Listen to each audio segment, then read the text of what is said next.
हरे कृष्ण कृष्ण कृष्ण हरे हरे, हरे राम राम राम हरे हरे। मुखं करोति वाचालं पंगुं लंघायते गिरिं यत्कृपातमहं वन्दे श्रीगुरुं दीनतारिणम्।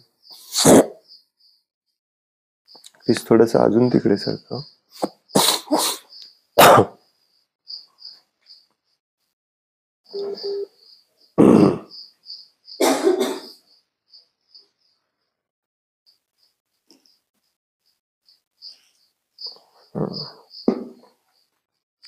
श्रीमद् भागवतम स्कंध तिसरा अध्याय 27 भौतिक प्रकृतीचे ज्ञान।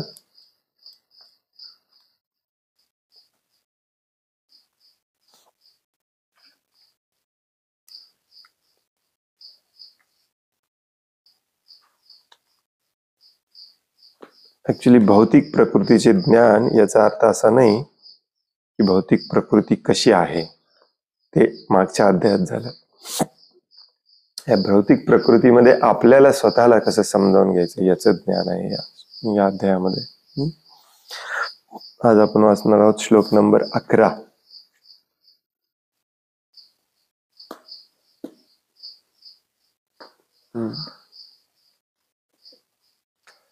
मुक्तलिंगम सदाभासम असति प्रतिपद्यते सतो बंधुम।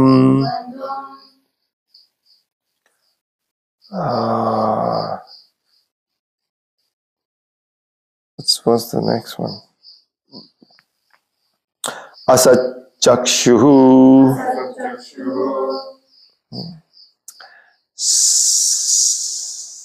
सर्व सर्वानुस्यूतम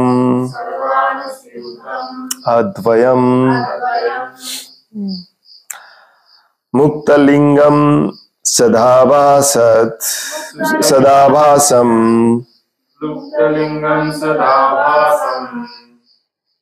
असति प्रतिपद्यते सतो बंधु सच्चक्षुः सतो बंधुम असच्चक्षुः सर्वानुस्यूतम अद्वयम मुक्तलिंगम सदाभासम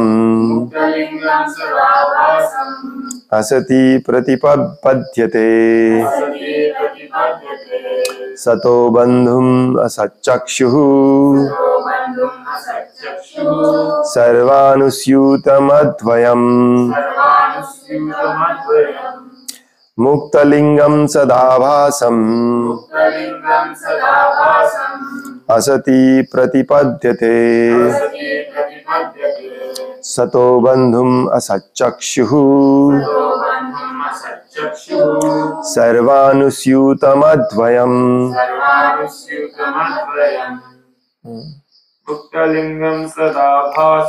मुक्तलिंगम सदाभासम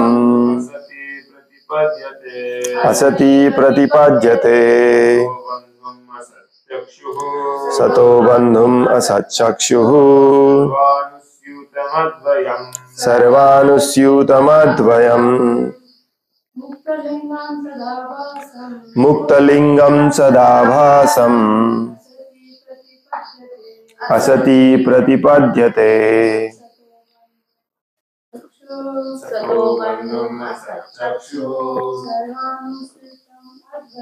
सर्वानुस्यूतमद्वयम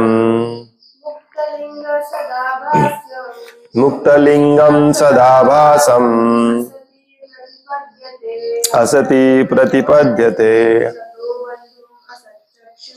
सतो बंधुम असच्चक्षुः सर्वानुस्यूतमद्वयम मुक्तलिंगम सदाभासम असति प्रतिपद्यते सतो बन्धुम् असच्चक्षुः सर्वानुस्यूतमध्ययम् मुक्तलिङ्गम् दिव्य सद आभासम प्रतिबिंब रूपाने व्यक्त होणारे असती मिथ्या अहंकारामध्ये प्रतिपद्यते त्याला साक्षात्कार होतो सतः बंधुम भौतिक कारणांचे आधार असच्चक्षुः माया शक्तीचा नेत्र माया शक्ती प्रकट करणारे सर्व अनुस्यूतम प्रत्येक वस्तूमध्ये प्रवेश करणारे अद्वयम एकमेवा द्वितीय भाषांतर मुक्त जीवात्म्याला अगदी मिथ्या अहंकारातही प्रतिबिंब रूपाने व्यक्त होणाऱ्या दिव्य पुरुषोत्तम भगवंतांचा साक्षात्कार होतो तेच भौतिक कारणांचे आधार आहेत आणि प्रत्येक गोष्टीमध्ये प्रवेशही तेच करतात एकमेवा द्वितीय असे परमश्रेष्ठ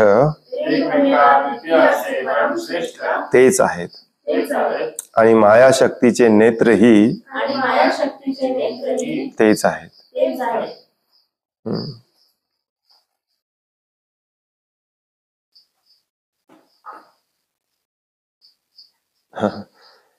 जसं मगाशी मी सुरुवातीला म्हणालो की या अध्यायाचं नाव आहे भौतिक प्रकृतीचे ज्ञान. ऍक्च्युली इंग्लिश मध्ये प्रभुपाद लिहितात अंडरस्टँडिंग मटेरियल नेचर, म्हणजेच भौतिक प्रकृतीला समजून घेणे, समजावून घेणे, जे मागच्या अध्यायामध्ये डिटेलमध्ये दिलेलं आहे, ज्याचा आपण अभ्यास केला.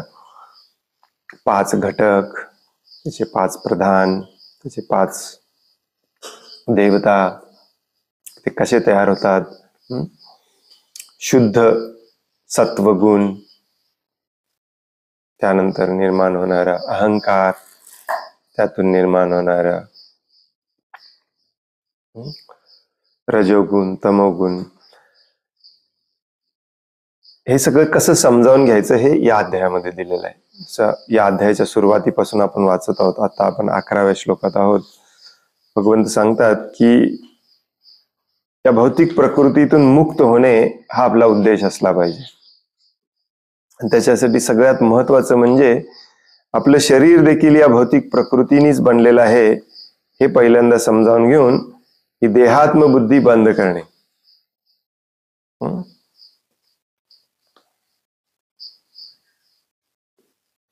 आपण ऍक्च्युली या भौतिक अस्तित्वाच्या पलीकडले आहोत, परंतु या भौतिक अस्तित्वात आल्यामुळे या भौतिक अस्तित्वावरती स्वामी किंवा प्रभू व्हायचा प्रयत्न करत आहोत, हे लक्षात घेणे, यालाच भौतिक प्रकृतीला समजावून घेणे म्हणतात. आणि मग मागच्या 3-4 श्लोकामध्ये जसं सांगितलंय त्याचं आचरण करून या भौतिक प्रकृतीतून आपण मुक्त होऊ शकतो. भक्ती योगेन तीव्रेन विरक्त्या, या भौतिक प्रकृतीशी विरक्त होऊन भगवंतांच्या भावाने सत्येनं भगवंतांची कथा श्रवण करून सर्व जीवांप्रती समभाव, वैराची भावना न ठेवता ब्रह्मचर्य, मौन,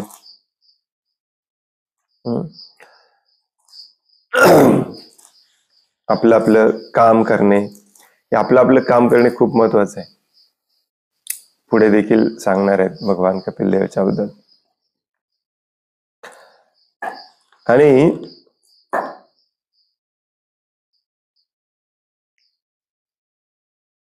काल आपण काय वाचलो?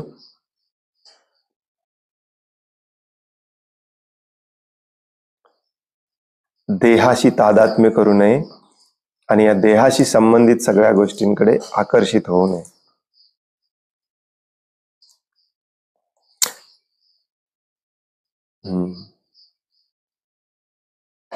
मुक्त झालं पाहिजे. मिथ्या अहंकारापासून मुक्ती मिळवून स्वतःच्या आत्म्यास पाहायला शिकावे. असं झाल्यानंतर मग भगवान कपिलदेव म्हणतात की मग या मिथ्या म्हणजे खोट्या अहंकारामध्ये देखील प्रतिबिंब रूपाने जे पुरुषोत्तम भगवान दिसतात आपल्याला, त्यांचा साक्षात्कार व्हायला लागतो आपल्याला. हळूहळू जसं आपण या भौतिक प्रकृतीच्या संघातून मुक्त होत जातो आणि मग हळूहळू आपल्याला कळायला लागतं की ते भगवान जे परमात्मा रूपाने आपल्या सोबत आहेत, तेच या सगळ्या भौतिक जगाचे कारण आहेत. प्रत्येक कणाकणामध्ये तेच आहेत, जे आपण मागच्या अध्यायात वाचलं. परंतु ते समजायला या भौतिक जगाची आसक्ती सोडावी लागते. तेच एकमेवा द्वितीय आहेत. म्हणजे काय? One without the second. त्यांच्यासारखा दुसरा कोणीही नाही. आणि मायाशक्तीचे नेत्रही तेच आहेत. म्हणजे मायाशक्तीला कंट्रोल तेच करतात, त्यांच्याच अधीन आहे.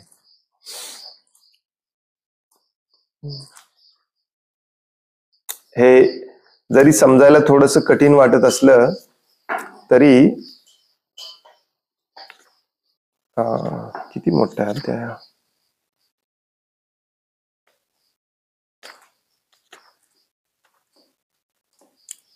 जास्त नाही, 30 श्लोक आहेत. पुढच्या अध्यायापासून मात्र खूप छान समजावून सांगतात. हा कुठला आहे? 27, 28 आणि 29 हे दोन्ही अध्याय अतिशय प्रॅक्टिकल, अतिशय सोप्या भाषेमध्ये भगवान कपिलदेव सांगतात आपल्याला की हे भक्तीचं आचरण करायचं कसं.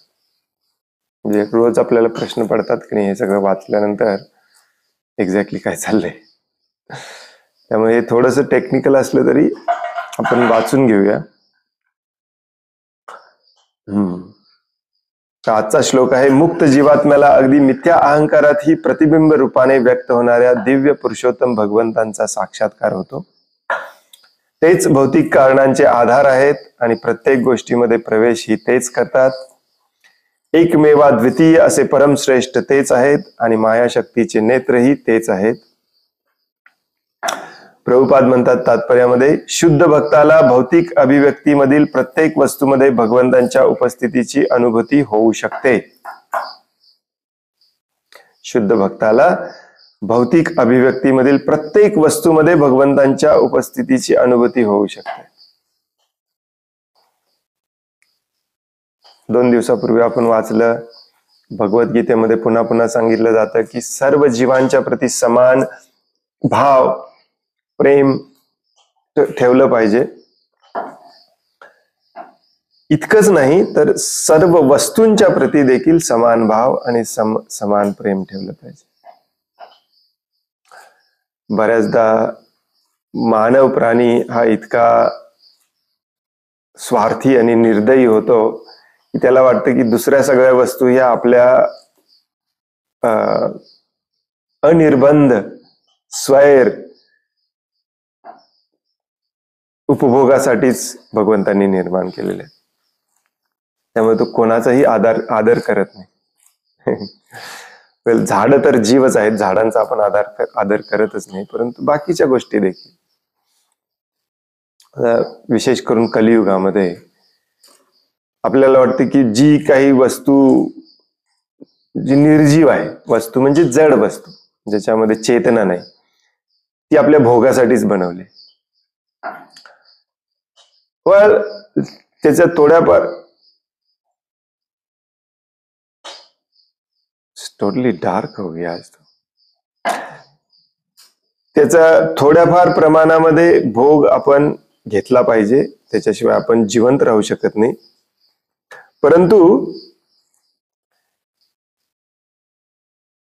याचा अर्थ असा नाही की त्याचा अंधाधुंदपणे आपण भोग घ्यायचा.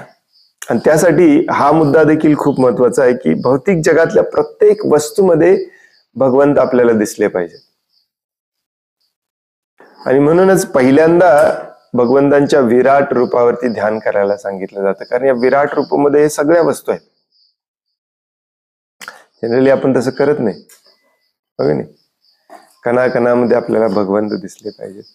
प्रत्येक गोष्टीचा वापर करताना, त्याचा दुरुपयोग करताना, त्याला दूषित करताना, प्रदूषित करताना आपल्या मनामध्ये विचारायला पाहिजे की ह्याच्यामध्ये भगवंत आहेत, आपण काय करतोय. शुद्ध भक्ताला तर डेफिनेटली विचारायला पाहिजे.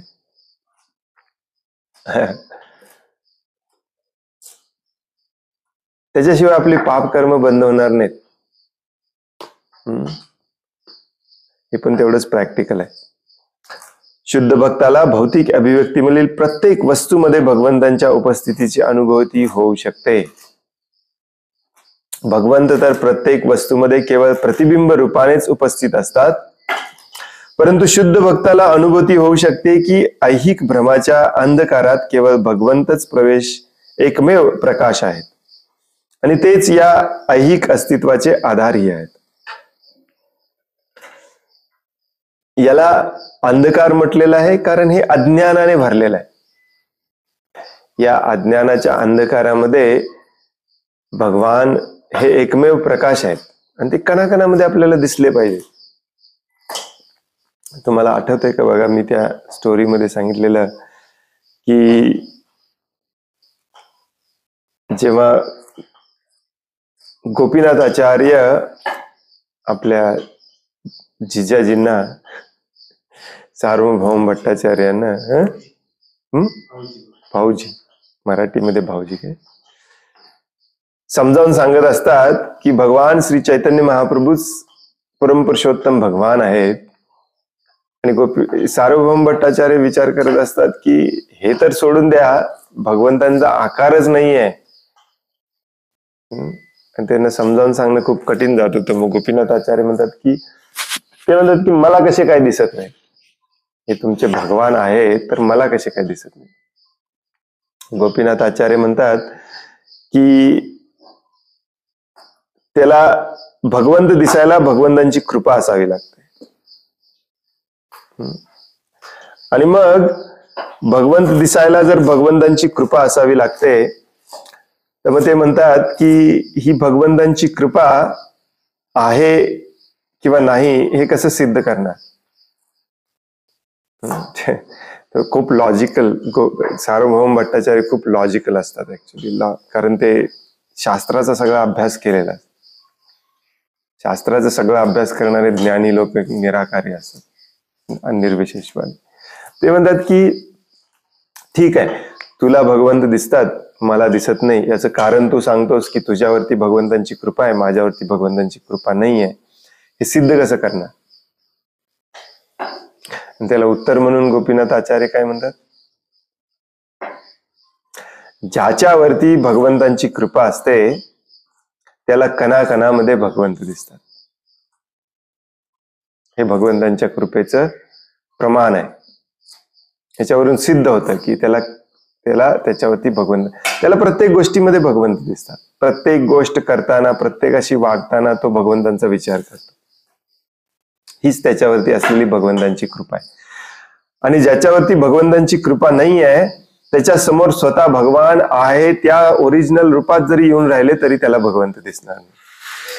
दुसऱ्या वस्तू तर खूप लांबची गोष्ट आहे. आणि यालाच दैवी आणि असुरी स्वभावाचे लोक म्हणतात.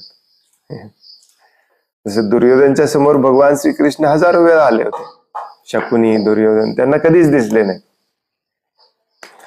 परंतु पांडवांसारखे जे शुद्ध भक्त असतात त्यांना कणाकणामध्ये भगवंत दिसतात. त्यांच्या समोर आलेले तर दिसतातच, परंतु प्रत्येक वस्तूमध्ये, प्रत्येक गोष्टीमध्ये ते भगवंतांना पाहतात. त्यामुळे कुठल्याच वस्तूचा, कुठल्याच गोष्टीचा ते दुरुपयोग कधी करत नाहीत, शोषण कधी करत नाहीत, स्वतःच्या स्वार्थासाठी उपयोग करून घेत नाहीत, भले त्याच्यासाठी कितीही त्याग करावा लागला. आणि हेच भक्ताचे सद्गुण असतात. तर हे सगळं ऐकल्यावरती आपल्याला लक्षात आलं पाहिजे की हे किती कॉमन सेन्सच्या गोष्टी. असं जर प्रत्येक जण वागायला लागला तर ही धरती, ही पृथ्वी, हे समाज, आपलं कुटुंब, संबंध सगळे किती सुंदर होतील. प्रत्येक गोष्टीमध्ये जर आपण भगवंतांना पाहायला लागलो, त्याप्रमाणेच आदर करायला लागलो आणि सगळी पाप कर्म बंद केली. आता सध्या आपण काय करतोय, मला पाहिजे ते तेवढं हिसकावून घेतोय आणि भगवंतांना फक्त मंदिरामध्ये पाहतोय. जास्तीत जास्त आपल्या जवळच्या मित्रांमध्ये आणि नातेवाईकांमध्ये पाहतो, त्याच्या पलीकडे पाहत नाही. का जो आपल्याशी संबंधित नाही त्याच्यामध्ये पण भगवंत आहेत. या धरतीच्या कणाकणामध्ये भगवंत आहेत. आणि म्हणून ही जी शोषणाची वृत्ती असते, एक्सप्लॉयटेटिव्ह मेंटॅलिटी, ही बेसिक मेंटॅलिटी असुराची या जगामध्ये विशेष करून कलियुगामध्ये मानली जाते. तो शोषण का करतो, एक्सप्लॉइट का करतो? वस्तूंना, व्यक्तींना, सगळ्यांनाच एक्सप्लॉइट करतो तो स्वतःच्या स्वार्थासाठी. स्वतःच्या स्वार्थासाठी म्हणजेच ज्याला तो आत्ता स्वतः समजतोय त्याच्या भौतिक सुखासाठी. म्हणूनच भूमातेवरती इतक्या प्रचंड प्रमाणामध्ये आपण खड्डे काढून त्यातले मेटल घटक, धातू सगळे एक्स्ट्रॅक्ट करून घेतो. आपण थांबत नाही. आपण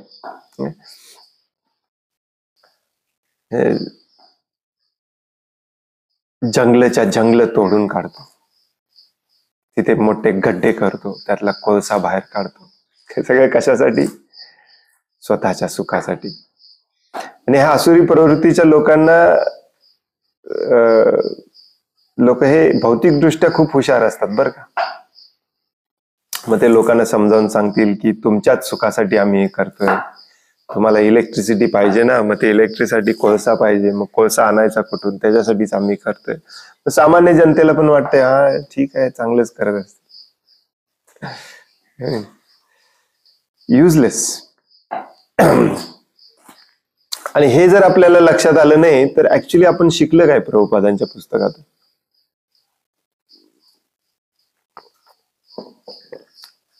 मोठ्याले मोठे इंडस्ट्रीज,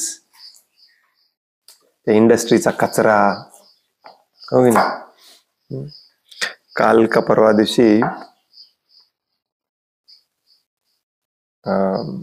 इस्कॉन सेलम च्या फेसबुक पेजवरती त्यांची हे आलेली, एक पोस्ट टाकलेली त्यांनी की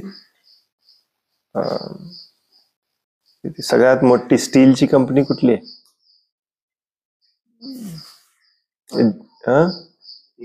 JSW,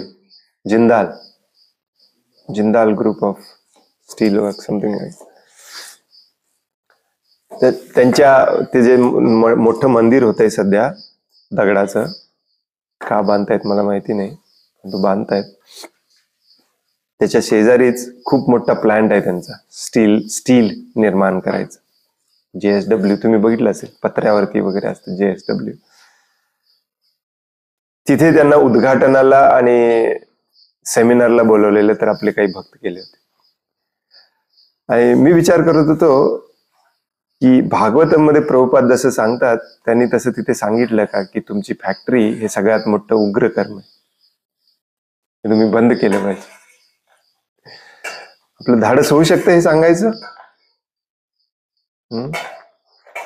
लाभ, पूजा, प्रतिष्ठेसाठी आपण भागवतम विसरत चाललोय. अमेझिंग, हो की नाही? व्हेरी इम्पॉर्टंट हे. म्हणून कालच्या श्लोकामध्ये जसं श्रील प्रभुपाद सांगतात की संन्यासी हा सर्वश्रेष्ठ का मानला जातो? कारण तो कुठल्याही गोष्टीचं शोषण करत नाही, स्वतःच्या सुखासाठी अगदी सिंपल जीवन जगतो. आपण बऱ्याच कारणांसाठी या पृथ्वीतील सगळ्या घटकांचं शोषण करत असतो, आणि तेवढंच करून थांबत नाही. लोकांचं शोषण करतो, प्राण्यांचं शोषण करतो, हजारो करोडो प्राण्यांना रोज मारतो आपण, त्यांची घरं उद्ध्वस्त करतो. हे अशाने आपण भक्त होणार आहे आणि अशाने आपण भगवत धामात परत जाणार आहे. आपल्या काही भक्तांना खूप कॉन्फिडन्स आहे, कृत्रिमरित्या जप करून आपण भगवत धामात जाणार आहे. नो. ईशाम तंत्वगतम पापम जनानाम पुण्यकर्मानाम. जोपर्यंत पाप कर्म पूर्णपणे 100% बंद करत नाहीत आपण, तोपर्यंत आपण भक्तीला सुरुवात देखील करू शकत नाही. भगवत धामात जायची खूप लांबची गोष्ट. हे कधी समजणार भक्तांना?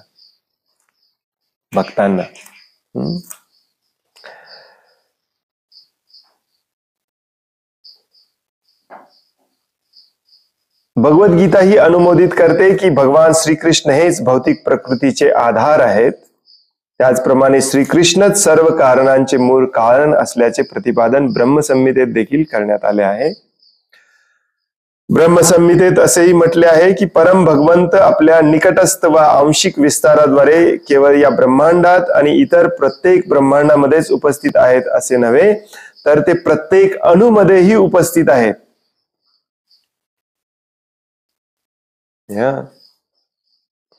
तरीही ते एकमेवाद्वितीयच आहेत. ऑफकोर्स असे बरेच लोक आहेत जे निसर्गाचा, मानवतेचा, सगळ्या जीवांचा विचार करतात, परंतु मग ते भगवंतांचा विचार करत नाही. हा अहंकार शेवटपर्यंत जात नाही की कुणीतरी आहे ज्याने ते हे सगळं बनवलंय. भक्त हा एकटाच असा असतो जो भगवान श्रीकृष्णांना साकार रूपामध्ये देखील पाहतो आणि प्रकृतीच्या कणाकणामध्ये देखील पाहतो.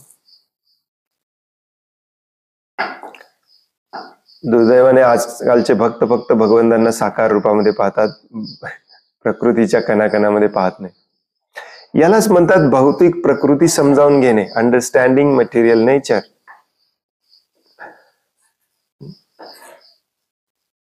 भगवान श्रीकृष्ण भगवद्गीतेत पण सांगतात, असं नाही की फक्त भागवतम मध्ये डिटेलमध्ये सांगितलेलं आहे, भगवद्गीतेत देखील सांगतात. भूमिरपो नलो वायू खम मनो बुद्धिरेवच. हे सगळं मी आहे, माझी शक्ती आहे, एक्सटर्नल एनर्जी. या भगवंतांच्या शक्तीचं शोषण करायचं तुम्हाला काय अधिकार आहे? आणि तुम्हाला वाटतंय भगवंतांच्या या एक्सटर्नल बाह्य शक्तीचं शोषण करून तुम्ही भक्त व्हाल? कुठल्याच अँगलने डझंट मेक एनी सेन्स.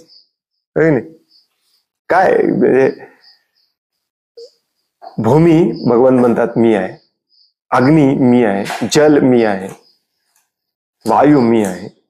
या सगळ्याचं शोषण करतोय आपण आज. आणि आपण विचार करतोय की मी एकटा प्रभूजी काय करणार आहे. ठीक आहे, तुम्ही एकट्याने तरी बंद करा. एकटा तुम्ही काय करणार आहे म्हणजे? तुम्हाला काय वाटतं, भक्तांनी जर या भगवंतांच्या बाह्य शक्तीचं शोषण बंद केलं नाही तर कर्मी लोक बंद करणार आहेत? भक्तांनीच केलं पाहिजे पहिल्यांदा. भागवतामध्ये ते एकदम डिटेलमध्ये सांगतात भगवंत, परंतु भगवद्गीतेत पण सांगितलेलं आहे. भगवद्गीतेत अगदी थोडक्यात सांगितलेलं आहे. पाणी मी आहे, पाण्याचा टेस्ट मी आहे, भूमीचा गंध मी आहे, भूमी मी आहे. प्रत्येक कणाकणामध्ये, रेणूंमध्ये आपण हे तुम्हाला बऱ्याच जणांना हे कळत नाही की आपण हे सगळं अन्नधान्य जे पिकवतो, बनवतो, ते भगवंतांना भोग म्हणून का दाखवतो? काय गरज आहे दाखवायची? जैन लोक पण व्हेजिटेरियन आहेत, कांदा लसूण खात. आपल्याला काय गरज आहे भगवान? याच्या मागे भावना ही असते की हे सगळं तुम्हीच दिलंय भगवंत, तुम्हीच निर्माण केलेलं आहे, याच्यामध्ये देखील तुम्हीच आहात. हे मी तुम्हाला न देता मी कसा खाऊ? ही भावना उत्पन्न झाली पाहिजे. ऍक्च्युली ही काही स्टाईल नाही आहे.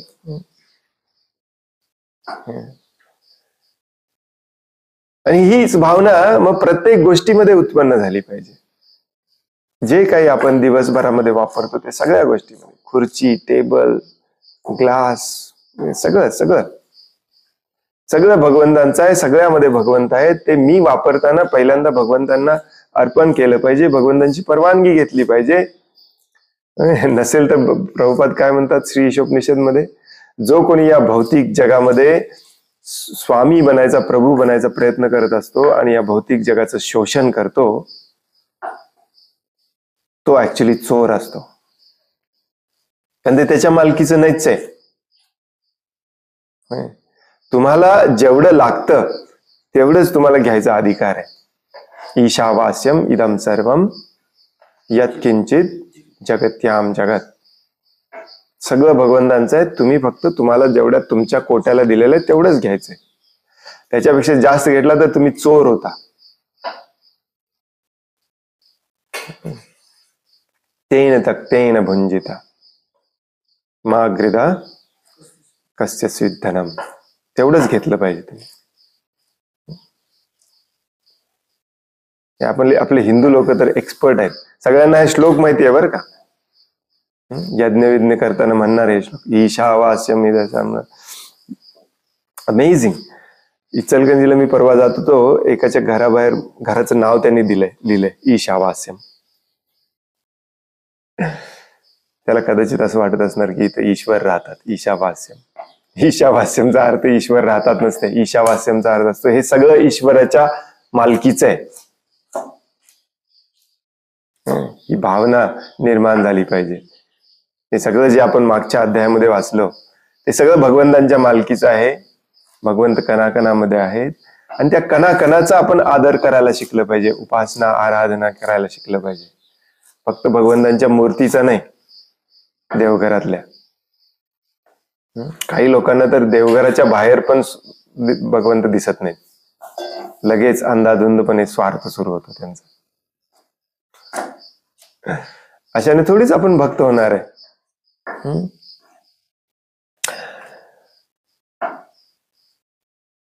प्रत्येक अणुमध्येही भगवंत उपस्थित आहेत आणि त्याशिवाय ते एकमेवा द्वितीयही आहेत हे फक्त भक्त जाणतो. या श्लोकामध्ये योजिलेला अद्वयम म्हणजे एकमेवा द्वितीय हा शब्द सुचवतो की भगवंतांचे प्रतिनिधित्व अणुसहित जरी प्रत्येक वस्तूमध्ये असले तरी ते विभाजित होत नाहीत. प्रत्येक वस्तूमधील त्यांच्या उपस्थितीचे विश्लेषण पुढील श्लोकामध्ये आढळते. हे थोडस निर्विशेषवाद्यांसाठी पण सांगितलं जातं. निर्विशेषवादी हे मान्य करतात की प्रत्येक कणाकणामध्ये भगवंत आहे, सगळी भगवंतांचीच शक्ती आहे. परंतु हे सगळं ज्याच्यापासून येतं ती एक व्यक्ती पण आहे हे मात्र मान्य करत नाही. कारण ते मान्य केलं तर मी भगवान आहे हे फॉल्स स्टेटमेंट होतं, चुकीचं वाक्य ठरतं. कणाकणामध्ये भगवंत आहेत म्हणजे माझ्या कणामध्ये पण भगवंत आहेत, म्हणजेच मी पण भगवंत. या स्टेजला ते गेलेलं नाही. परंतु भक्त हा एकमेव असा असतो ज्याला कणाकणामध्ये पण भगवंत दिसतात आणि सेपरेटली भगवंत पण दिसतात, ज्यांनी हे सगळं निर्माण केलेलं आहे. मगच खऱ्या अर्थाने आपण पूर्णपणे कृतज्ञ होऊ शकतो.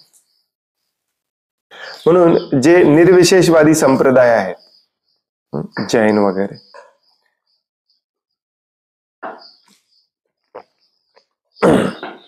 ते इथेच चुकतात.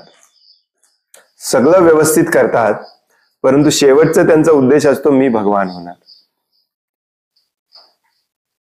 नाही, हा पण अहंकारच आहे ना, हा पण गर्वच आहे, हा पण स्वार्थच आहे. मग तुम्ही शुद्ध कसे झाला? शुद्ध नाही झाला. म्हणून त्यांना भगवंतांच्या निर्विशेष ब्रह्मज्योतीमध्ये स्थान दिलं जातं. का? कारण त्यांनी बाकीच्या सगळ्या गोष्टी खूप छानपणे केलेल्या असतात. पुढच्या श्लोकामध्ये भगवंत म्हणतात, यथा जलस्थ्य आभासः स्थल स्थेना वदृश्यते स्वाभासेन तथा सूर्यो जलस्थेन दिवी स्थिता. सूर्य स्वतः जरी आकाशातच स्थित असला तरी प्रथम पाण्यातील प्रतिबिंबामुळे व नंतर पुन्हा खोलीतील भिंतीवर पडलेल्या दुसऱ्या प्रतिबिंबामुळे त्याचे ज्ञान होते. त्याच प्रकारे भगवंतांच्या अस्तित्वाचा साक्षात्कार होतो. हे सिंपल आणि मस्त उदाहरण दिलेलं आहे. आता सध्या आपल्याला सूर्य दिसत नाही ढगामुळे, तरी प्रकाश इथेपर्यंत येऊन पोहोचलेला आहे. त्यामुळे सूर्याची अनुभूती आपण घेऊ शकतो. परंतु सूर्य आहे सेपरेटली, हे देखील मान्य केलं पाहिजे. नसेल तर मग हा मूर्खपणा आहे, यालाच सूर्य समजणे. तसंच भगवंत कणाकणामध्ये प्रतिबिंबित होतात, दिसतात, दिसले पाहिजेत. त्याचबरोबर भगवंत सेपरेटली आहेत, त्यांच्यापासून हे सगळं निर्माण झालंय, हे देखील तेवढंच मान्य केलं पाहिजे आपण. तात्पर्य, या ठिकाणी दिलेले उदाहरण अगदी अचूक आहे. सूर्य आकाशात भूपृष्ठापासून अतिशय दूरवर स्थित असतो, पण त्याचे प्रतिबिंब खोलीच्या एखाद्या कोपऱ्यातील पाण्याच्या भांड्यातही दिसू शकते. खोली अंधारी असते आणि सूर्य आकाशात फार फार दूर अंतरावर असतो, परंतु पाण्यातील ते सूर्याचे प्रतिबिंब खोलीतील अंधार उजळून टाकते. त्याचप्रमाणे शुद्ध भक्तालाही भगवंतांच्या सर्वत्र प्रतिबिंबित असलेल्या शक्तीमुळे प्रत्येक वस्तूमध्ये भगवंतांची अनुभूती होऊ शकते, झाली पाहिजे. विष्णू पुराणात म्हटले आहे की उष्णता आणि प्रकाश यामुळे अग्नीचे अस्तित्व कळते, तसेच तद्वतच त्याचप्रमाणे श्री भगवान जरी एकमेवा द्वितीय असले तरी त्यांच्या विभिन्न शक्ती सर्वत्र वितरित झालेल्या असल्यामुळे त्यांचे अस्तित्व सर्व वस्तुमात्रात जाणवते. ईशोपनिषदातही म्हटले आहे की सूर्य पृथ्वी तलापासून दूरवर आकाशात स्थित असला तरी त्याचा प्रकाश व त्याचे प्रतिबिंब सर्वत्र दिसू शकते. त्याचप्रमाणे मुक्तात्म्याला भगवंतांचे अस्तित्व प्रत्येक ठिकाणी जाणवत असते.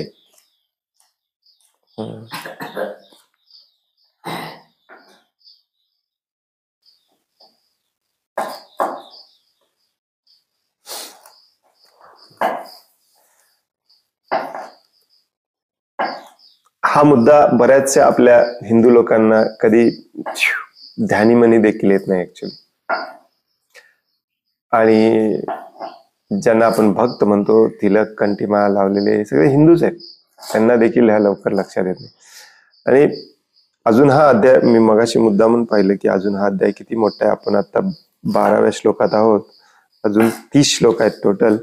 हे पुढचा भाग या अध्यायाचा थोडासा जटिल आहे, थोडासा टेक्निकल आहे.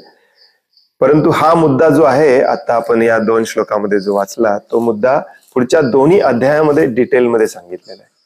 आणि भगवान कपिल देवांची खरी शिकवण हीच आहे की भगवंतांना आपण प्रत्येक जीवामध्ये कणाकणामध्ये बघायला शिकलं पाहिजे. त्याचबरोबर भगवंत हे सेपरेटली आहेत हे पण लक्षात ठेवलं पाहिजे. तेव्हाच आपण खऱ्या अर्थाने भक्त होतो, खऱ्या अर्थाने शुद्ध होतो, खऱ्या अर्थाने मुक्त होतो. नाहीतर आहेच मंदिरात जाणे, मंदिरातल्या भगवंतांना फक्त मानणे आणि बाहेर आल्यावरती कोण कुठला माहिती नाही आपल्याला, फक्त शोषणाच्या आधारावरती जीवन जगणे, बघेल त्याचे शोषण करणे. ही एक्सप्लॉइटेटिव्ह मेंटॅलिटी याला म्हणतात. आय डोंट नो, तुम्हाला शोषण कदाचित इझिली समजत असेल, परंतु मी पहिल्यांदा जेव्हा प्रभुपादांच्या लेक्चरमध्ये ऐकलं एक्सप्लॉइटेटिव्ह मेंटॅलिटी, तेव्हा स्पार्क झाला ऍक्च्युली. Yes, exactly. हे आपल्या दुःखाचं मूळ कारण आहे. प्रत्येकामध्ये असलेली ही शोषणाची वृत्ती, दुसऱ्याचं शोषण करून स्वतःचं जीवन सुखी करण्याची वृत्ती, एक्सप्लॉइटेटिव्ह मेंटॅलिटी. त्यातूनच निर्माण झालेलं कॉम्पिटिशन, स्पर्धा, हे आपल्या दुःखाचं मेन कारण आहे. आणि हे तेव्हा जातं जेव्हा आपण कणाकणामध्ये भगवंतांना पाहायला शिकतो, प्रत्येक जीवामध्ये भगवंतांना पाहायला शिकतो. आपण मागच्या अध्यायामध्ये अगदी डिटेलमध्ये आकाश तत्व, त्यातून निर्माण झालेली श्रवणेंद्रिय, त्यातून निर्माण झालेला वायू तत्व, त्यातून निर्माण झालेला स्पर्शेंद्रिय, त्यातून निर्माण झालेला अग्नितत्व. अग्नितत्वातून काय निर्माण होते? दृष्टी इंद्रिय. त्यातून निर्माण झालेलं जलतत्व, त्यातून निर्माण झालेलं रसेंद्रिय, रस, त्यातून निर्माण झालेली पृथ्वी तत्व, आणि त्यातून निर्माण झालेलं, पृथ्वीमुळे कुठले इंद्रिय सुरू होते? शेवटचा राहिलेला गंध. हे जरी आपण डिटेल मध्ये शिकलो तरी आता इथून पुढे आपल्याला हे शिकायचं आहे की या कणाकणामध्ये भगवंत आहेत. म्हणजे जेव्हा एखाद्या आपण गुलाबाचा सुगंध घेतो तेव्हा लक्षात आलं पाहिजे की भगवंत आपल्या नाकात शिरतायत, म्हणून आपल्याला तो वास येतो. दुसऱ्या शब्दामध्ये काय, प्रत्येक गोष्टीच्या प्रती कृतज्ञता असली पाहिजे. सुंदर गुलाब दिसला तरी आपल्याला लक्षात आलं पाहिजे हे भगवान आहेत. एखादी चविष्ट गोष्ट आपल्याला जिभेला टच झाली, रस निर्माण झाला, लक्षात आलं पाहिजे हे भगवान आहेत.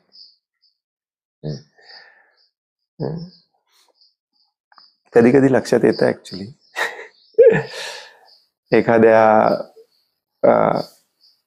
अतिशय उष्ण अशा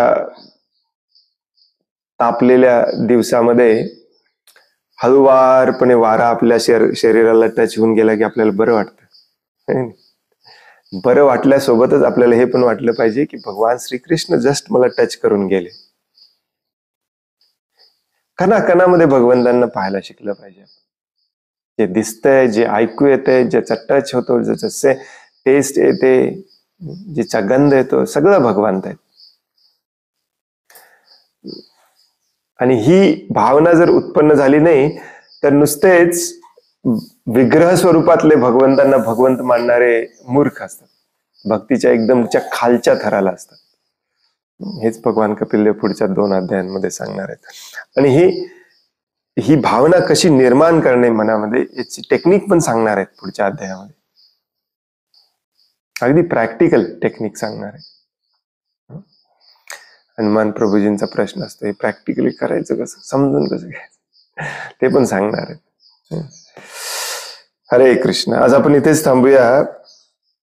पुढचा श्लोक मी वाचणार होतो पण पुढच्या श्लोकापासून जरा जटिल होत, जरा विचित्र होत जातंय. हरे कृष्ण. कोणाला काही प्रश्न आहे, काही सांगायचं आहे?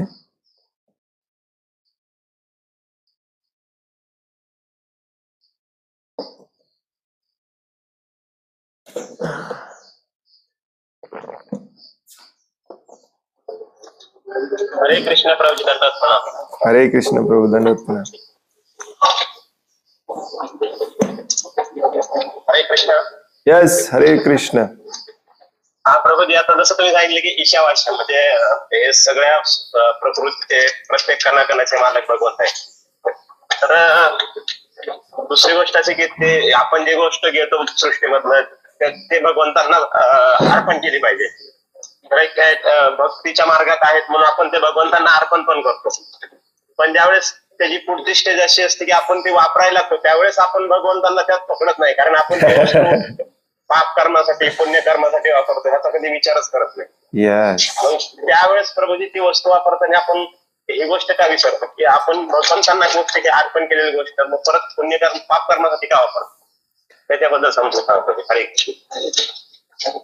ऍक्च्युली तुम्ही परदेशात गेला ना तर तुमच्या लक्षात येईल, भारताबाहेर आपण गेलो तर तुमच्या लक्षात येईल की ही भावनाच नाहीये लोकांमध्ये. तिथे देखील चर्च आहेत, मस्जिद आहेत, मुस्लिम ख्रिश्चन लोकांचं पॉप्युलेशन जास्त आहे, परंतु ही जी कृतज्ञतेची जी भावना आपल्याला लहानपणापासून शिकवली जाते ना भारतीय संस्कृतीमध्ये, ती बाहेर दिसून येत नाही. बाहेरच्या लोकांमध्ये हा खोटी विनम्रता आहे. जसं की तुम्हाला अमेरिकेमध्ये जास्त लोक दिसतील जे तुमच्यासाठी तुम्हाला थँक्यू म्हणणार, सॉरी म्हणणार, तुमच्यासाठी दरवाजा पकडून धरणार. हे एक रोजच्या जीवनातली एक प्रकारची जी हे असते, काय म्हणतात त्याला, विनम्रता, कृतज्ञता, ती लोकांमध्ये दिसून येते. मला पहिल्यांदा खूप आश्चर्य वाटायचं, जो भेटेल तो म्हणायचा है हाय हाव आर यू, संबंध नाही काय नाही नवीन व्यक्ती कोणी, ते एक प्रकारे चांगलं असतं. ते आपल्या भारतीय लोकांमध्ये दिसून येत नाही जनरली. परंतु भारतीय लोकांना लहानपणापासून प्रत्येक गोष्टीबद्दल कृतज्ञ राहायला शिकवलं जातं. आजकाल शिकवलं जात नाही, आजकालच्या लहान मुलांना आई वडील काहीच शिकवत नाहीत. परंतु पूर्वी खूप छान शिकवलं जायचं. अजूनही काही घरांमध्ये, साऊथ इंडियामध्ये वगैरे गेला तर अजूनही आहे. एखाद्या गोष्टीला पाय लागला, नमस्कार करायचा, सॉरी म्हणायचं, थँक्यू म्हणायचं. वडीलधाऱ्या लोकांना रोज प्रणाम करायचा उठल्यानंतर, सकाळी वगैरे वगैरे. तर ही कृतज्ञतेची जी भावना असते, ती भावना लहानपणापासून आपल्याला एवढ्यासाठीच शिकवली जायची की तुम्ही इथे फक्त टेम्पररी भाड्याने राहायला आलेला आहे, इथलं तुमचं काहीच नाही. त्यामुळे माझं माझा माझं माझं माझं म्हणायचा हा जो दांभिकपणा येतो तो तुम्ही सोडून दिला पाहिजे. परंतु दुर्दैवाने झालं असं की पाश्चात्य संस्कृतीचा हळूहळू आपल्यावरती प्रभाव पडायला लागला. बाहेरच्या देशातले लोकांनी इथे येऊन आपल्याला इंद्रिय तृप्तीची अजून मार्ग दाखवले. इंद्रिय तृप्तीसाठीच जगा हे शिकवायला लागले. ब्रिटिश लोकांनी येऊन, मुघल लोकांनी येऊन आपल्यावरती अत्याचार केला, आपली शैक्षणिक पद्धती बदलली. आता सध्या आपण एक खिचडीमध्ये आहोत. जसं तुम्ही म्हणाला की भगवंतांना अर्पण पण करायचंय परंतु वापरायचंय स्वतःच्या इंद्रिय तृप्तीसाठी. आम्ही अमेरिकेत असताना जे लहान मुलं तिथं जन्मायची, ज्यांना धड भारतीय संस्कृतीत पण राहायचं नाही, धड अमेरिकन संस्कृतीत पण राहायचं नाही, अशा लोकांना आम्ही ABCD म्हणायचो. अमेरिकन बॉर्न कन्फ्युज देसी, ABCD. जन्मला अमेरिकेत, धड त्याला अमेरिकेची संस्कृती पूर्णपणे घेता येत नाही, आणि जन्मला इंडियन घरात, त्यामुळे धड त्याला इंडियन संस्कृती पण धड व्यवस्थित घेता येत नाही. तशी आपली सध्या परिस्थिती आहे. आपल्याला लहान, आणि हे भगवंतांना अर्पण करायचं आपण अजून बंद केलेलं नाही. कारण एक प्रकारची भीती, भगवंत नावाच्या विशिष्ट शक्ती आहे जी सगळं कंट्रोल करते, ती भीती मात्र जगात सगळीकडे दिसते तुम्हाला. अगदी अमेझॉनच्या जंगलात जाऊन तुम्ही आदिवासींमध्ये बघितला, त्यांच्यामध्ये पण दिसते. भीती सगळ्यांना आहे, परंतु भीती असली तरी त्याला पूर्ण शरण जायचं नाही. इंद्रिय तृप्ती माझीच महत्वाची आहे, ही भावना पण जगात सगळीकडे. आणि भारतीय लोकांमध्ये थोडीशी जास्त आहे, कारण आपण हे असे कन्फ्यूज झालेलं आहे सध्या. आपल्या संस्कृतीप्रमाणे हे सगळं आहे. दगडाला पुजलं पाहिजे, हातोडीला पुजलं पाहिजे, भूमीला पुजलं पाहिजे, विहिरीला पुजलं पाहिजे, नदीला पुजलं पाहिजे, पर्वताला पुजलं पाहिजे, झाडाला पुजलं पाहिजे. हे आपल्याला सगळं शिकवलंय. परंतु आता सध्या पाश्चात्य देशातल्या इंद्रिय तृप्तीने आपल्याला एवढं स्ट्रॉंगपणे होल्ड घेतलेला आहे आपला, की आपल्याला त्याच्या पुढे काही करायचं नाही. एक भीती म्हणून आपण ते अर्पण करायचंय आणि मग ते घेऊन ऐश करायची. आणि मग एक बुद्धिमान व्यक्तीच विचार करतो की असं आपण, आपल्यालाच ऐश करायची आहे तर तिथे अर्पण करायची काय गरज आहे. आणि मी लहानपणी असंच विचार करायचो. ऍक्च्युली आम्ही जैन घरामध्ये आम्ही जन्मलं. जैन समाजामध्ये हे चातुर्मास्यामध्ये खूप पूजा वगैरे असतात, भयानक म्हणजे भयानक असतात, रोज, ऑलमोस्ट रोज, डेली. आणि या पूजा उपासनांमध्ये फळ फळावं, या पूजांमध्येच आम्हाला दिसायचे डाळिंब, बदाम, आणि ते पण भगवंतांना अर्पण केले जायचे. मनात विचारायचं की हे काय भानगड आहे, काय खाता तर तुम्ही, भगवंत तर खाणार नाही आहेत, मग अर्पण तरी कशाला करायचं. नाही नाही नाही नाही, ते तसं करायचं असतं. आपल्या आईवडिलांनी आपल्याला कधी समजावूनच सांगितलं नाही की हे का करायचं असतं. त्यामुळे एक रूढी, परंपरा, किंवा त्याच्यापेक्षा म्हणण्यापेक्षा भीती म्हणून आपण हे करतो आणि आपण ऐश करतो. कारण इंद्रिय तृप्ती आपल्या जीवनाचा बेस आहे, तो काही लवकर जात नाही. त्याच्या आपल्याला लहानपणापासून एवढ्या स्ट्रॉंगली इंद्रिय तृप्ती शिकवलेली आहे की ती जाणंच शक्य नाही असं वाटतं कधी. ऍक्च्युली देवहूती भगवान कपिल देवांना हे म्हणते देखील, काय सांगा लागला, हे शक्यच नाही. जसं अर्जुन म्हणतो की नाही 6व्या अध्यायामध्ये, काय सांगा लागला, हे शक्यच नाही. चंचल ही मन कृष्ण. तर हळूहळू आपल्याला हे ज्ञान आत्ता येते. दुर्दैवाने आपण उशिरा आलोय भक्तीमध्ये, परंतु भगवंतांची अमाप कृपा आहे आपल्यावरती, हे समजते. म्हणजे ऍक्च्युली आपली खरी संस्कृती होती हे लहानपणापासून मुलांना शिकवणे, जेणेकरून त्यांच्यामध्ये हे कन्फ्युजनच राहणार नाही. आणि म्हणून जो भगवंतांना अर्पण केलेलं जे स्वतःसाठी वापरायला घेतो तेव्हा देखील तो कृतज्ञ असतो, ज्याच्या मनामध्ये भगवत भावना असते. तो जेव्हा समोरच्याला उपाशी पाहतो तेव्हा आपण जरी उपाशी असलो तरी त्यातली अर्धी भाकरी त्याला देतो. आणि हेच रूल्स शास्त्रामध्ये सांगितलेले. परंतु जो आसुरी प्रवृत्तीचा असतो तो फक्त एक औपचारिकता, आणि बऱ्याचदा औपचारिकता पण नाही, स्वतःचा गर्व दंभ दाखवण्यासाठी विधिविधान करतो. जसं भगवद्गीतेच्या 16व्या अध्यायात भगवंत स्वतः म्हणतात की आसुरी प्रवृत्तीचा व्यक्ती यज्ञ देखील स्वतःचा अहंकार दाखवायलाच करतो. बघा मी भगवंतांसाठी किती अर्पण करू शकतो. ऍक्च्युली त्याला वापरायचं असतंय सगळं स्वतःच्या शोषणासाठी, स्वतःच्या स्वार्थासाठी, दुसऱ्यांचं शोषण करून. जे अर्पण केलंय ते पण शोषण करूनच आणलेलं असते. इन्फोसिस, विप्रो या अशा ठिकाणी तुम्ही सॉफ्टवेअर इंजिनियर आहे याचा अर्थ नाही असा नाही की तुम्ही धर्माने अर्थ कमवून आणता आणि भगवंतांना अर्पण करता. ते सगळं शोषणातूनच आणलेलं आहे, तेच भगवंतांना अर्पण करता. सगळीकडे ही मिक्स मसाला खिचडी झालेली आहे सध्या. आणि दुःखाची गोष्ट ही आहे की लोकांना हेच धर्म वाटायला लागलेला आहे. यालाच धर्म म्हणतात. बघा युट्यूबवरती इतके लोक समजावून सांगतात की असंच केलं पाहिजे. एवढी फालतूगिरी चालू आहे सध्या, अमेझिंग. कोणाच्याही मनामध्ये भावच नाही. इट्स लाईक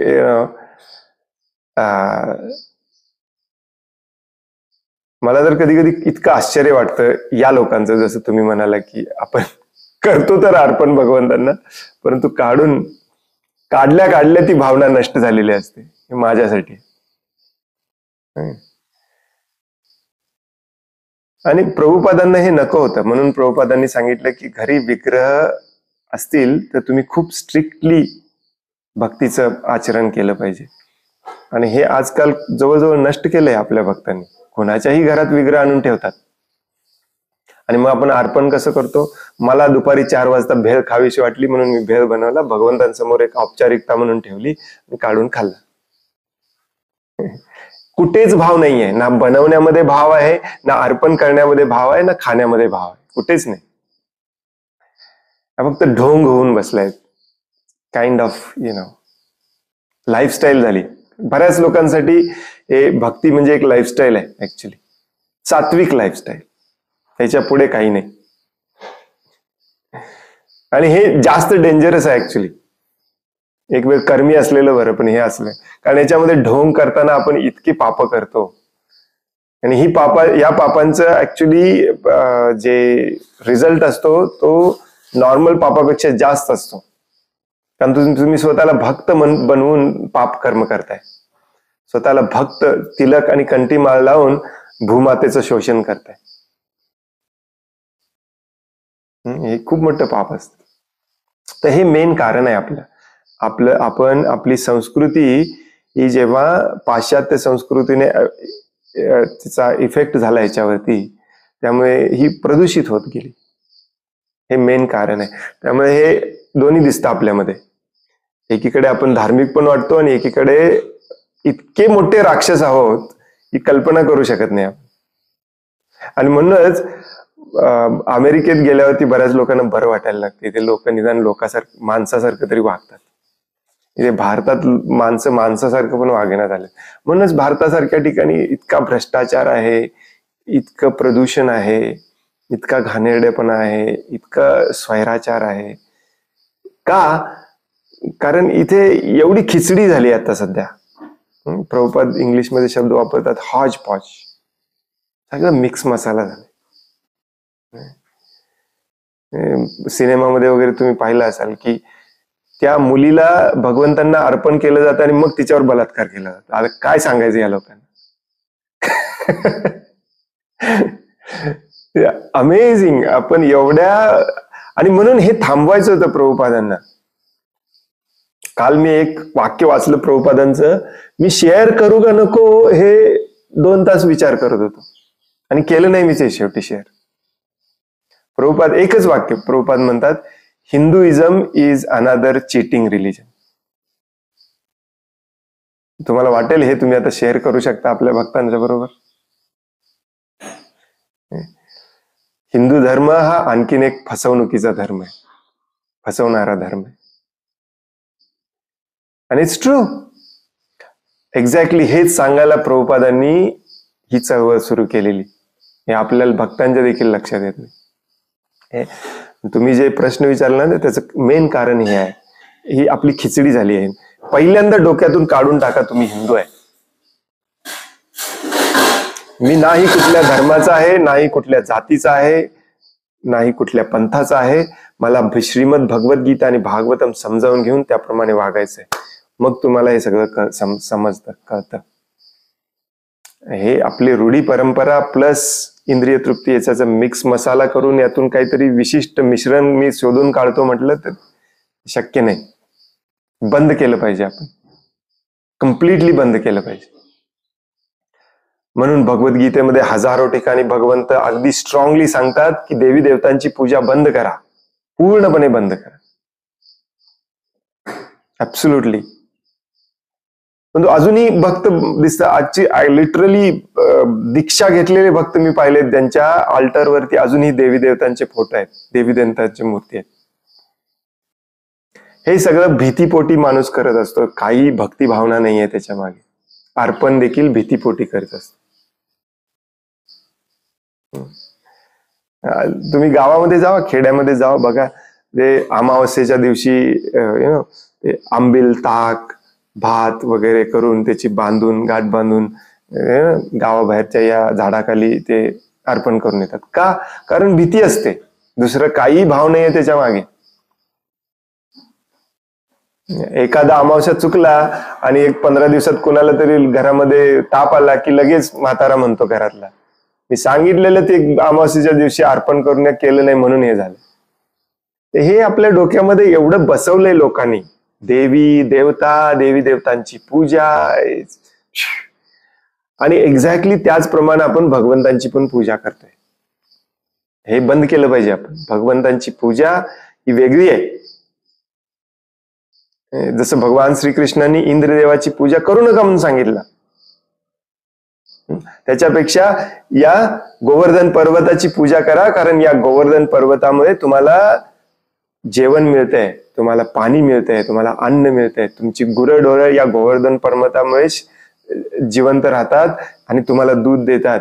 ही कृतज्ञता भगवंतांना समजावून सांगायची होती. आणि हेच मी आहे, मी गोवर्धन पर्वत आहे म्हणून त्यांना गिरी गोवर्धन म्हटलं. ही भावना निर्माण करणे हे प्रभुपादांच्या चळवळीचं काम आहे. असे भीतीयुक्त अर्पण करणे हे प्रभुपादांच्या चळवळीचं काम नाही. म्हणून हे सगळे फालतूचे कन्सेप्ट आजकाल भक्तांच्या डोक्यात येतात. हे पण केलं तर चालतंय, ते पण केलं तर चालतंय, मुलांना शाळेत घातलं तरी चालतंय. जप करायचंय प्रभूजी, आणि काय करायचं? नो. कृतज्ञता हा भाव आहे, हा भाव मनामध्ये आला पाहिजे. एक औपचारिकता म्हणून करू नका तुम्ही. बऱ्याच जणांना काल देखील तुम्हाला थोडंसं आश्चर्य वाटलं असेल जेव्हा त्या माताजींनी प्रश्न विचारला की मी वृंदावनला चाललोय, तिथे जाऊन काय करू. त्या माताजी मुंबईच्या आहेत आणि त्या मुंबईवरून प्रवास करून खास मला भेटायला इथं आल्या होत्या की मला तुमचं लेक्चर खूप आवडतंय, तुम्हाला मी गुरु म्हणून मानायला आलेलो आहे, मला शिष्य म्हणून स्वीकार करा. मला तुम्ही विचारलं वृंदावनला जाण्यापूर्वी मी जाऊ का म्हणून. खूप खूप विचित्र परिस्थिती आहे सध्या हिंदू धर्मामध्ये. ऍक्च्युली लोकांना वाटतं की घाबरून केलं की भगवंत आपल्याला प्रोटेक्ट करतील. घाबरण्याला भगवंत कधी प्रोटेक्ट करत नाही. एक घाबरण्याची परिस्थिती जी असते तीच आपली दुःखाची परिस्थिती असते. हा भाव निर्माण करायचा आहे. हे भाव महत्वाचे असतात. पूजा करणे, भोग लावणे, तीर्थयात्रेला जाणे हे महत्वाचं नसतं. हे भाव जर तुमच्या मनात नसतील तर हे सगळ्याला झिरो व्हॅल्यू आहे. हे आपण लक्षात ठेवलं पाहिजे. अशा संघामध्ये राहिलं पाहिजे, मग हे लक्षात राहणार. हं? म्हणून मला कधी कधी अजूनही काही असे शुद्ध संप्रदाय आहेत ते मला आवडतात, जसे संत तुकडोजी महाराज आहेत ना नागपूरचे. Amazing personality actually. त्यांचं एक अभंग आमची मावशी रोज म्हणायची आमच्या इथे आल्यावरती, मनी नाही भाव आणि देवा मला पाव, देव आशाने भेटायचा नाही रे, देव बाजारचा भाजीपाला नाही रे. मनी भाव आणणे हे आपल्या या सत्संगाचा मेन उद्देश आहे. हे विधी विधान औपचारिकता करणे हे आपल्या सत्संगाचा उद्देश नाही आहे. हे शिल प्रभुपादांच्या चळवळीचा उद्देश हा नाही आहे. याचा अर्थ असा नाही की ते केलं नसलं पाहिजे, याचा अर्थ असा नाही की वृंदावनला गेलं नसलं पाहिजे, याचा अर्थ असा नाही की भगवंतांची पूजा अर्चना प्रभुपादांनी सांगितले त्याप्रमाणे केली नसली पाहिजे. परंतु मेन महत्वाचा असतो तो म्हणजे भाव. जसे की गौर किशोरदास बाबाजी महाराज, आपण ज्यांचा फोटो आपल्या अल्टरमध्ये ठेवून रोज पूजा करतो, ते कधीच स्वतः पूजा करायचे नाही. ते राहायचे जंगलामध्ये. नाही त्यांच्याकडे अल्टर होता, नाही त्यांच्याकडे विग्रह होता, नाही काही नव्हतं. नाही ते कधी मंदिरला जायचे. मग त्यांची पूजा का करतोय आपण? आपल्याला असले प्रश्न पडले पाहिजेत की हे अशी ही विसंगती काय? एनिवे, याच्याबद्दल खूप काही बोलता येतं. मेन महत्वाचा मुद्दा म्हणजे लक्षात ठेवा, आपल्याला हिंदू बनायचं नाहीये. हिंदू नाहीच आहे आपण ऍक्च्युली. हिंदू म्हणून आपल्यावरती जे संस्कार झाले ते आपल्याला सगळे इरेज करायचे आहेत, आपल्याला धुवून टाकायचे. कोऱ्या पाटीवरती प्रभुपादांचे जे आदेश उपदेश आहेत ते लिहायचे, पाटी कोरी करायचे. बरेचदा लोक सांगतात की तुमचे फॉरेनचे भक्त खूप स्ट्रिक्ट वागतात बरं का याच्याबद्दल. का? त्यांची पाटी आधीपासून कोरी आहे म्हणून. आपली पाटी कोरी नाही आहे. याच्यावरती गिरवलंय लहानपणापासून आपल्या आजोबांनी, आई वडिलांनी वाटेल ते गिरवलंय. आणि त्याच्यात आता श्लोक लिहायचं अवघड झालंय आपल्याला. ते सगळं पुसून काढायला पाहिजे आणि फ्रेश क्लीन भगवद्गीतेचं ज्ञान त्याच्यावरती लिहिलं पाहिजे. मग हे शक्य आहे. आणि अशा संघामध्ये तुम्ही राहा म्हणजे हे सोपं जातं करायला. नाहीतर होणार कसं की आपण पाटी पुसली आहे, त्याच्यावरती लिहायचा प्रयत्न करतोय आणि कोणतीतरी आपला काका मामा येऊन त्याच्यावरती गिजबीट काहीतरी लिहून जातो. अरे श्राद्ध करायला पाहिजे, तू मामा येतो, मावशी येते, सांगते हे करायला पाहिजे, ते करायला, आपली कुलदेवता आहे तिथे गेलं पाहिजे. काय सांगतोस? कुलदेवीची मूर्ती घरातून काढून टाकलंस, तुला काय अक्कल आहे की नाही? अशा संघातच राहिलं नसलं पाहिजे आपण. नंतर हे कधीच समजणार नाही. नाहीतर आहेच मग भय, चिंता आणि शोक, ते कधी सुटलेलं नाही आपल्याला. दुःखातून कधी बाहेरच पडणार नाही. हे कुलदेवीची पूजा नित्य नियमाने न चुकता प्रत्येक अमावस्येला करणारे कधी भयमुक्त झालेत का बघा? नाही होत भयमुक्त. नाही, हे काटेकोरपणे पालन केलं पाहिजे याचं. हरे कृष्ण.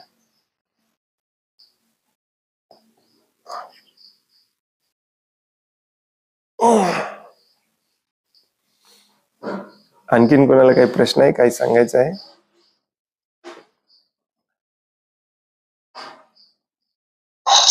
हरे कृष्ण प्रभूजी. धन्यवाद प्रभूजी. आता ह्या प्रश्नाच्या निगडीत मला विचारायचं की जसं तुम्ही म्हणले की भाव महत्वाचे, आता सध्या आपल्यात भाव नाहीच आहे म्हणायचं, आणि त्याचं महत्वाचं कारण आहे की आपलं चिंतन.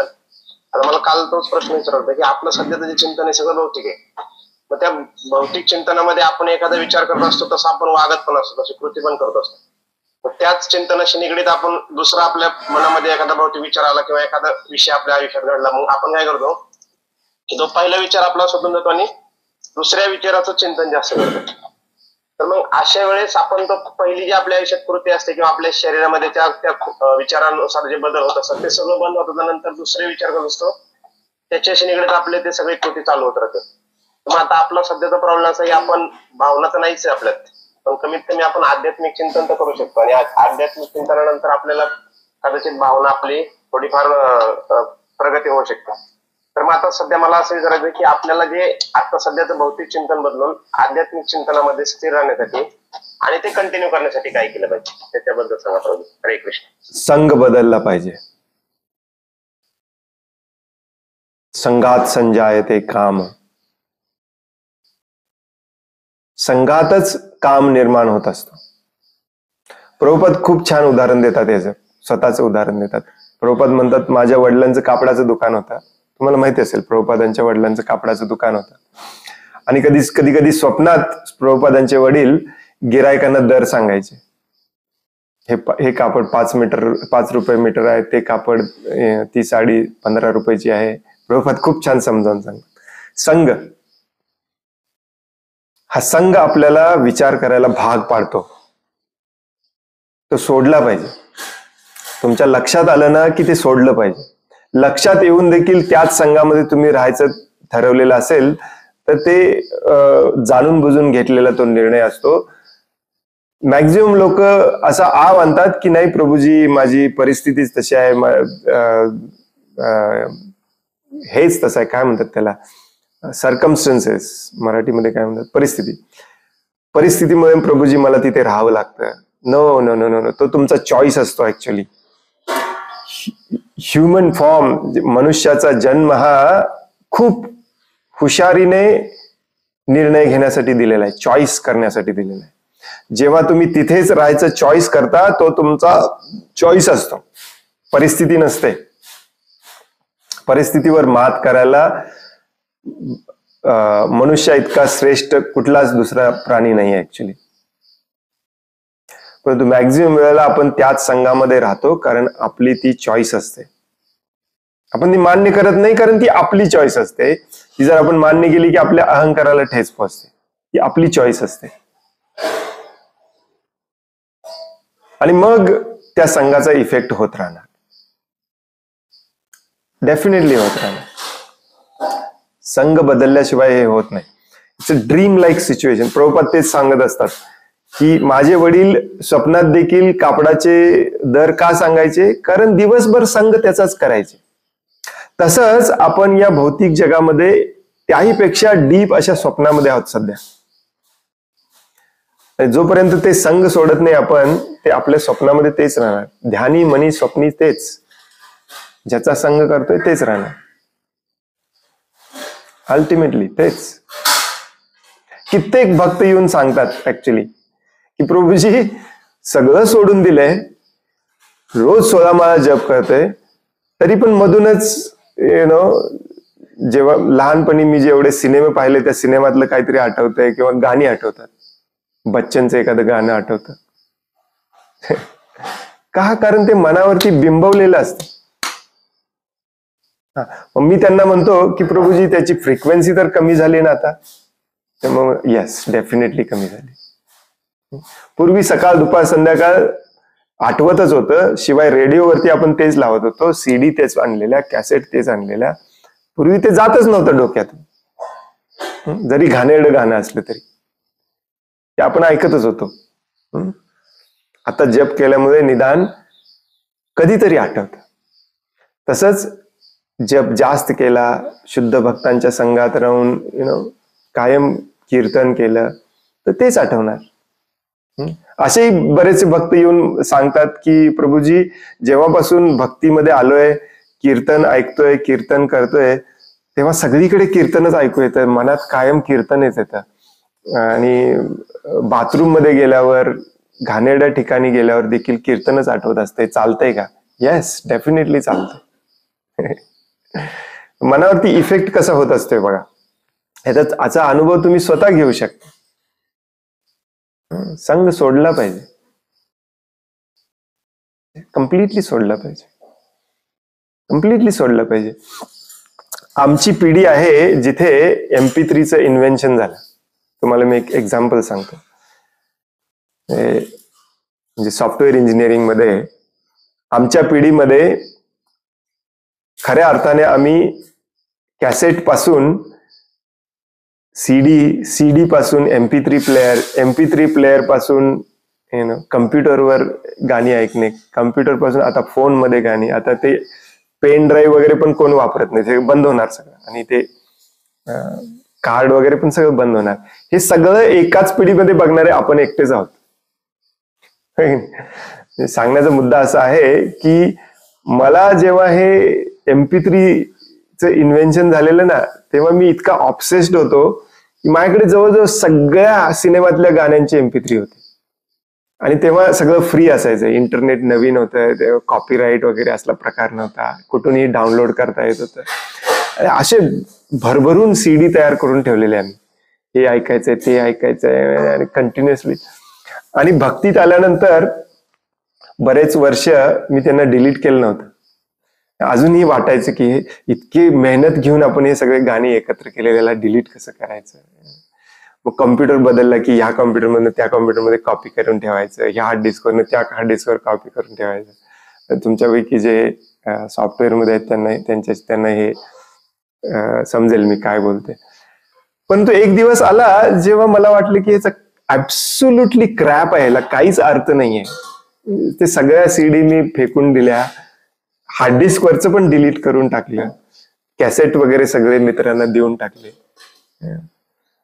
कधी कधी मग ते दिल्यानंतर पण मनात विचारायचं द्यायला नको पाहिजे होतं का, पण आजकाल अजिबात येत नाही. तर ही एक ट्रान्झिशन पिरियड असते आणि ह्या सगळा इफेक्ट संघाने होत असतो. संघ आपला स्ट्रॉंग पाहिजे आणि संघ चांगला पाहिजे. जितका चांगला संघ करू, जितका चांगला स्ट्रॉंग संघ करू, तितका आपल्यामध्ये पॉझिटिव्ह बदल होत जातात. आणि अजिबात रिग्रेट नावाचा, शोक नावाचा हे राहत नाही आपल्या मनामध्ये, अजिबात राहत नाही. त्यामुळे चिंतन आपण त्याच करत असतो जे रोज पाहतो, जे रोज हाताळतो, जे रोज करतो. ते बंद केलं पाहिजे. ते पाहणं बंद केलं पाहिजे, ते हाताळणं बंद केलं पाहिजे, ते करणं बंद केलं पाहिजे.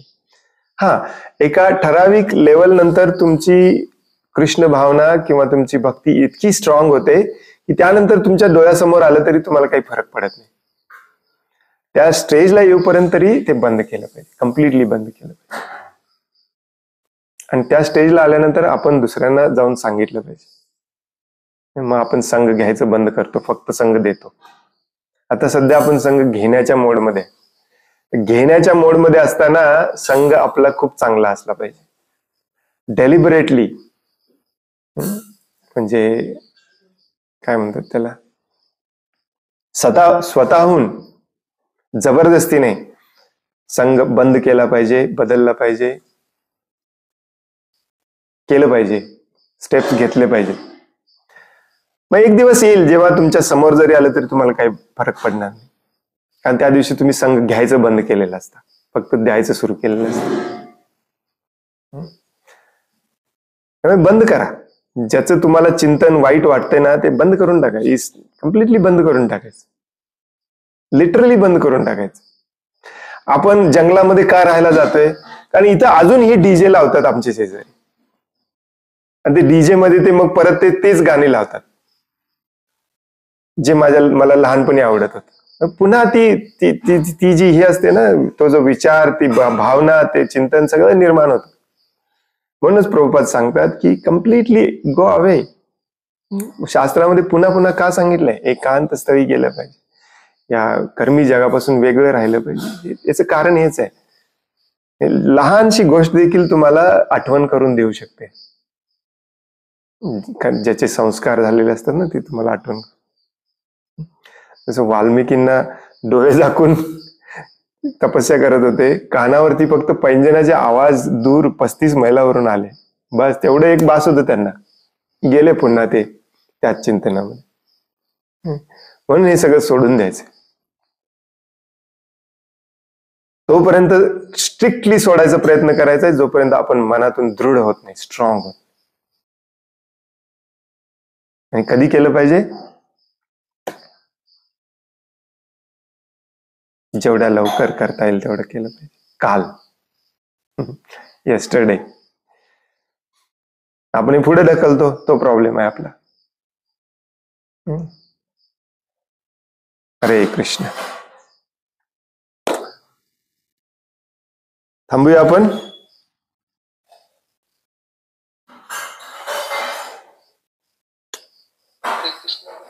हरे कृष्ण.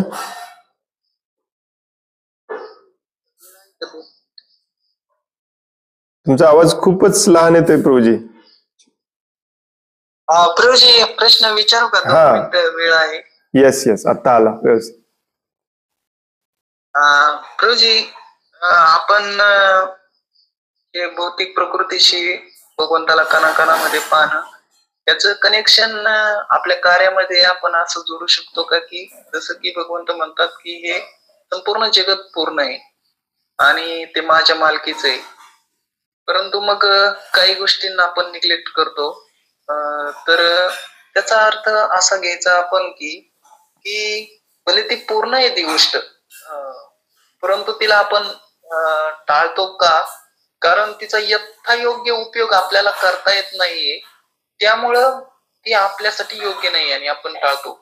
परंतु आहे ती पूर्ण, परंतु आपल्या मार्गामध्ये किंवा तिचा योग्य उपयोग करण्यामध्ये आपण अक्षम आहोत, असं आपण अर्थ घ्यायचा का प्रभूजी? फॉर एक्झाम्पल की जसं की आपण आपल्या संप्रदायामध्ये किंवा आध्यात्मिक कुठल्या पण कार्यामध्ये आहारामध्ये हे घेत नाहीत, म्हणजे कांदा लसूण. मला मांसाहार तर निषिद्ध आहे प्रभूजी, ते तर बिलकुल हे नाही, परंतु हे पण निषिद्ध आहे आध्यात्मिक कार्यासाठी का? कारण मला असं म्हणायचं की ते भलं पूर्ण आहे, परंतु त्याचा आपण ज्यावेळेस आध्यात्मिक कार्यामध्ये उपयोग करतो त्यावेळेस त्याचा उपयोग करण्या इतपत आपण सक्षम नाही आहोत. त्यामुळं कारण की बाहेरच्या जगामध्ये कसं आहे की कधी कधी लोक असं प्रमाण देतात की सावता महाराजांनी सांगितलं कांदा मुळा भाजी अवघी विठाबाई माझी, मग तुम्ही खात पण नाहीत पिकवत पण नाहीत आणि मग ते साधू संत काही चुकीचे आहेत का? तर मी त्यांना म्हणत असतो की त्यांनी सांगितलं ते चुकीचे नाही आहेत, परंतु त्यांचा स्तर असा होता की त्यामुळे ते प्रभावित होत नव्हते आणि आम्हाला नाही येते, त्यामुळे प्रभावित होतो, त्यामुळे आम्ही टाळतो. समजून सांग. असं नसतं ऍक्च्युली.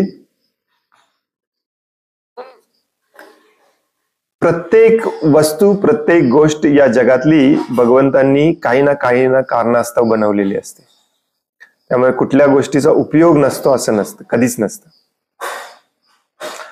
त्याचा उपयोग भले आपल्याला माहिती नसेल जसं तुम्ही म्हणाला तसं, परंतु त्याचा उपयोग नक्कीच असतो कुठे ना कुठेतरी. उदाहरणार्थ प्रभुपादांच्या एका शिष्याला पायाला जखम झालेली आणि ती जखम काही केल्या भरतच नव्हती, लाईक सेप्टिक टाईप झालेलं काहीतरी. प्रभुपादांनी त्यांना सांगितलं की उद्यापासून 15 दिवस तू फक्त लसूण खा. Very important to understand. आपल्याला माहिती नसतं एक्झॅक्टली त्याचा उपयोग कसा करायचा, नाहीतर प्रत्येक गोष्टीचा उपयोग असतो. कांदा लसूण आपल्याला आवडतं आणि ते आता नको म्हणून सांगितलं म्हणून त्याची चर्चा करतो आपण, परंतु आपण लोखंडाची का चर्चा करत नाही?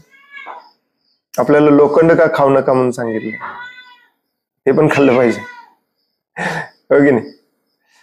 तर भगवंतांनी काही गोष्टी आपल्यासाठी खाण्यायोग्य बनवलेत, त्याच आपण खाल्ल्या पाहिजेत. त्या प्रकारे आपली शरीर व्यवस्था बनवलेली आहे. काही गोष्टी दुसऱ्या प्राण्यांसाठी खाण्यासाठी बनवलेल्या आहेत, त्याप्रमाणे त्यांची शरीर व्यवस्था बनवलेली आहे. तर काही लोकांना कांदा लसूण खायला पण अलाउड आहे, काही लोकांना मांसाहार करायला पण अलाउड आहे. का? कारण त्यांच्या लेवलला ते अलाउड आहे. आणि त्याच्यामध्ये पण मग शास्त्रामध्ये सांगितलंय की अशा प्रकारे तुम्ही खावा, या कंडिशन मध्ये खावा, या कंडिशन मध्ये खाऊ नका. तर प्रत्येक गोष्टीचा उपयोग हा प्रत्येकाला समजतोच असं नाही आणि समजून घ्यायलाच पण पाहिजे असं नाही. लाईफ सिंपल असलं पाहिजे, आपलं कॉम्प्लिकेटेड करून ठेवायचं नाही.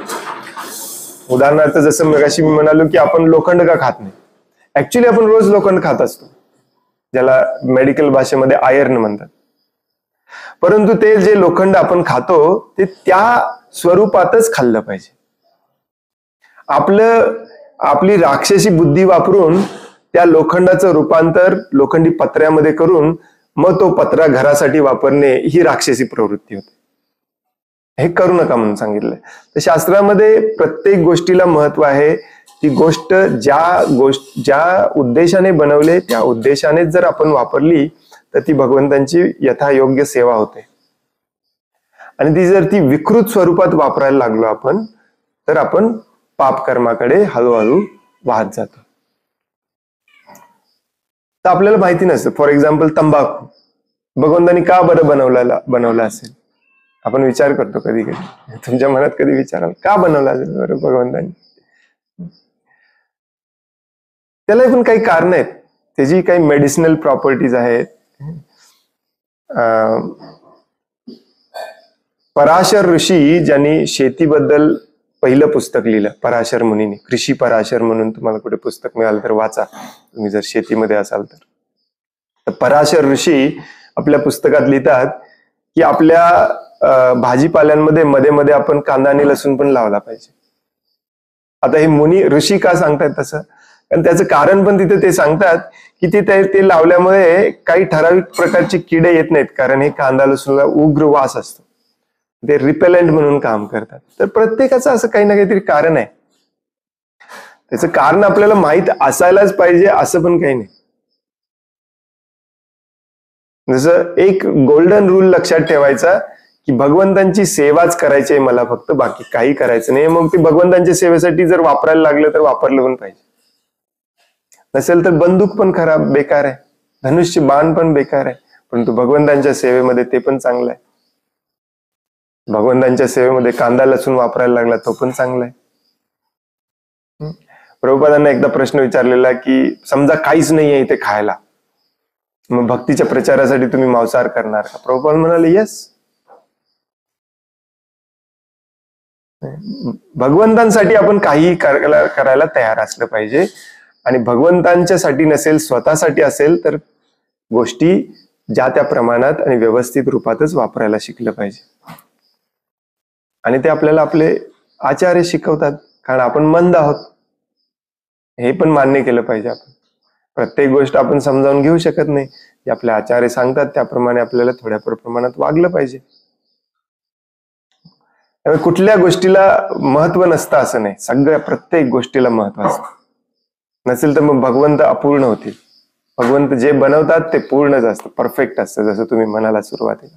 फक्त आपल्याला माहिती नसतं ते कसं वापरायचं. आणि माहिती नसेल तर वापरू नका. याचा अर्थ असा नसतो की जे परफेक्टली शुद्ध भक्त झालेत त्यांनी कांदा लसूण खाऊ शकतात. नो, याचा अर्थ असा नाही. कांदा लसणाचा उपयोग एक ठराविक पद्धतीने करायचा असतो, तो तुम्हाला माहिती नाही, तो त्या व्यक्तीला माहिती आहे, तो त्याप्रमाणे तो करतो. तसंच प्रत्येक गोष्टीबाबत आहे. लोखंडावरून तुम्हाला परफेक्टली लक्षात येईल. लोखंडाचा उपयोग आपण रोज करतो, परंतु आसुर लोक जसे करतात तसं करत नाही. आपण जेव्हा ऍपल खातो तेव्हा लोखंड खात असतो, आयर्न खात असतो. जेव्हा पालक खातो तेव्हा लोखंड खात असतो. आणि त्याच मूळ स्वरूपातच आपण घेतलं पाहिजे, हे शास्त्र सांगतं आपल्याला. शास्त्र सांगतं की भूमातेमध्ये 100 फुटाच्या खाली खड्डा काढून तुम्ही काही घेतलं नसलं पाहिजे. खूप मोठं पाप असतं, भयानक मोठं पाप असतं. पण हे सगळे लोखंड, अल्युमिनियम, हे सगळे धातू कुठून येतात? खूप डीप मध्ये खोलून काढावे लागतात. ते असे नियम बंधनं का पाळायची? कारण ते पाळले नाहीत तर आपल्याकडून पाप होतं. याचा अर्थ ती गोष्ट वापरायची नाही असं नाही. ती ज्या कंट्रोल्ड अवस्थेमध्ये वापरायला सांगितले त्या कंट्रोल्ड अवस्थेमध्येच वापरायची. आणि आपल्याला माहित नसेल तर लांब राहा. नसेल तर आपल्या गुरुला जाऊन विचारा कसं वापरायचं, आणि तेवढ्याच प्रमाणामध्ये वापरा. हे एक गोल्डन रूल आपण लक्षात ठेवायचं. हरे कृष्ण. हरे कृष्ण प्रभुजी, धन्यवाद प्रभुजी. हरे कृष्ण. खूप खूप धन्यवाद. वांछा कल्पतरुभयश्च कृपा सिंधुभ्य एव च पतितानां पावनेभ्यो वैष्णवेभ्यो नमो नमः. अनंत कोटि वैष्णव वृंद की जय. वैष्णव ठाकुर शिल प्रभुपाद की जय. ग्रंथराज श्रीमद् भागवतम की जय. हरे कृष्ण. जय नमः प्रभु, जय दंडवत प्रणाम। बहुत